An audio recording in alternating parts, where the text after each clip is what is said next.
Hello and welcome back to Anupriya channel. सभी को बहुत प्यार भरा नमस्कार। मैं अपने सद्गुरु बाबा स्वामी जी को नमन करती हूँ बहुत भाव से। सब कुछ, सारा ज्ञान, सब कुछ उन्हीं का है। और मैं एक पवित्र आत्मा हूँ, मैं एक शुद्ध आत्मा हूँ। इस मंत्र को आप बोलते रहिए अगर आपके अंदर थोड़ा सा भी भाव है कि हाँ, मुझे भी स्पिरिचुअलिटी के बारे में, अध्यात्मता के बारे में सोचना है और आगे बढ़ना है, क्योंकि ये हमारी ही यात्रा है जो हमें ही करनी है। हमें ही अपनी यात्रा करनी है, ये तो आप अच्छे से समझ लीजिए। तो माध्यम बदलता रहता है परमात्मा का, जो पहले भी आते रहे हैं रूप बदल बदल के, माध्यम और आते रहेंगे।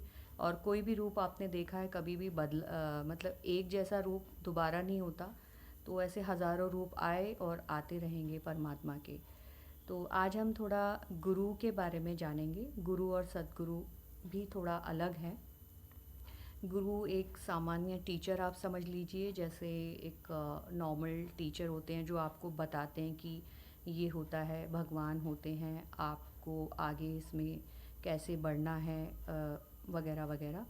और जो सद्गुरु होते हैं वो एनलाइटन ऋषि होते हैं, जो वहाँ तक पहुँच चुके होते हैं और वो आपकी भी आपके अंदर भी आध्यात्मिकता का बीज, उनका मुख्य उद्देश्य ही, उनका लाइफ का जो पर्पस ही यही होता है कि अपने शिष्यों को आध्यात्मिकता की ओर अग्रसर करना।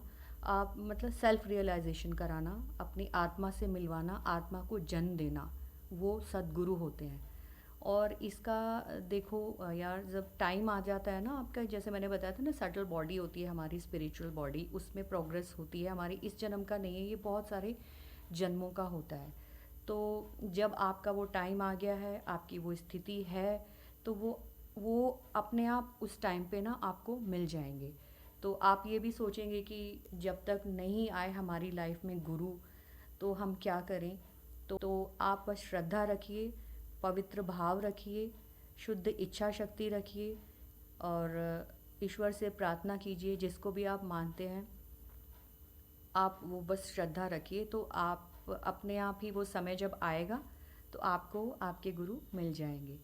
तो देखो यार, टीचर की ज़रूरत तो हमें फ़िज़िकल वर्ल्ड में भी, जब बच्चा पढ़ने जाता है तो प्राइमरी टीचर होते हैं, फिर सेकेंडरी में टीचर होते हैं अलग, हायर सेक्शन में जाते हैं तो वहाँ अलग टीचर्स होते हैं। इसी तरीके से स्पिरिचुअलिटी में भी ये हमारे मास्टर होते हैं, टीचर्स होते हैं, गुरु, सद्गुरु। तो जैसे जैसे आपकी स्थिति होगी, गुरु तत्व तो एक ही होता है। और ये एक तरीके से आप ऐसे समझ लीजिए, जैसे गंगा नदी है ना, वो गंगा नदी ही रहेगी, चाहे वो कहीं से भी बह रही हो, हरिद्वार से या आगे कहीं से भी। तो इसी तरीके से गुरु तत्व एक ही होता है। और इसके जो माध्यम हैं, भले ही बदलते रहें, या संत कोई हैं, कोई कितने सारे गुरु हैं ना, लेकिन वो रूप बदल बदल के आते रहते हैं, बट वो अंदर से जो उनकी आत्मा का जो भाव है वो तो एक ही होता है अपने शिष्यों के लिए। और जिसके लिए जो बना है, वो उसको मिल जाता है जब उसका समय आता है, जब उसकी स्थिति होती है। तो ये पूरा अंदर का हमारी अपनी यात्रा है। और आत्मा को सब पता होता है, हमें इस शरीर को नहीं पता होता, लेकिन आपको शुद्ध इच्छा शक्ति रखनी पड़ेगी। आपके अंदर ये एक भाव आना चाहिए, तभी आप आगे बढ़ेंगे। और बस ऐसे ही बढ़ते रहिए। आज के लिए इतना बहुत है। इच्छा रखिए, शुद्ध भाव रखिए, भाव बहुत ज़रूरी है, ठीक है। तो बस इसी के साथ बहुत बहुत शुक्रिया। Thanks for watching. प्यार भरा नमस्कार आप सभी को।